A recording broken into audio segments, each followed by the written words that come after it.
بسم اللہ الرحمن الرحیم۔ السلام علیکم۔ جرمنی سے قطر، غلاظت سے طہارت تک، یہ جرمنی کا شہر کولون تھا جہاں 2006 کے فٹ بال ورلڈ کپ کی رونقیں برپا تھیں۔ اس ورلڈ کپ کے کھلاڑیوں اور تماشائیوں کے حسن ذوق اور تسکین تعیش کے لیے دنیا بھر سے ہر رنگ، عمر، نسل اور جسمانی تناسب والی خواتین لائی گئیں۔ ان کی تعداد تقریباً 40,000 تھی۔ ان اسمگل شدہ جسم فروش عورتوں سے کولون شہر کے بیچوں بیچ ایک 12 منزلہ قہوہ خانہ یا جسم فروشی کا اڈہ بورتھل آباد کیا گیا، جس کا نام پاشجا تھا۔ اس قہوہ خانہ کا شاندار افتتاح ورلڈ کپ کے آغاز والے دن 9 جون 2006 کو کیا گیا۔ اس جسم فروشی کے پلازا میں دنیا بھر کے ممالک سے 120 جسم فروش عورتیں لا کر بڑے بڑے شیشوں والے ہال میں سجائی گئیں۔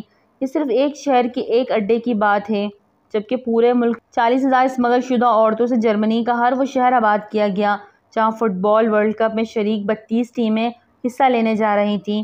پاشجا نے اپنے اس قہوہ خانے پر ان تمام ٹیموں کے ممالک کے پرچم بھی لگا رکھے تھے اور اس کے ساتھ ساتھ دیگر عورتوں کے ہمراہ ایک حجاب والی خاتون کو بھی پوسٹر چپسا کیا ہوا تھا۔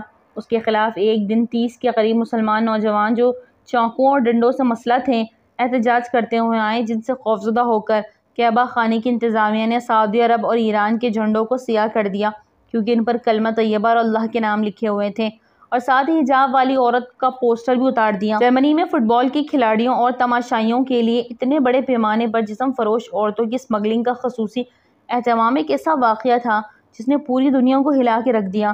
مہذب کہلانے والی مغربی دنیا جو انسانی اسمگلنگ پر دیگر کمزور ممالک کا معاشی مقاطعہ کرتی تھی، وہ کیسے اپنی عیش پسندی اور جنسی خواہشات کی تکسین کے لیے دنیا بھر کی عورتوں کو بلا کر ایک ماہ کے لیے بازار سجاتی ہیں۔ اس واقعے کے بعد پوری دنیا میں کھیلوں کے عالمی مقابلوں اور جسم فروشی کے بازاروں کے تعلق پر لاتعداد علمی تحقیقات شروع ہوئیں، یہاں تک کہ امریکہ کی یونیورسٹی آف نیبراسکا نے اس باہمی تعلق پر ایک عالمی کانفرنس بلائی، جس میں امریکہ کے ایوان نمائندگان کی عالمی تعلقات کی کمیٹی کی ایک تفصیلی رپورٹ پیش کی گئی، جس کا عنوان تھا جرمنیز ورلڈ کپ روٹ۔ اگر ویڈیو اچھی لگے تو لائک کریں، چینل کو سبسکرائب کریں اور دعاؤں میں یاد رکھیں۔ السلام علیکم۔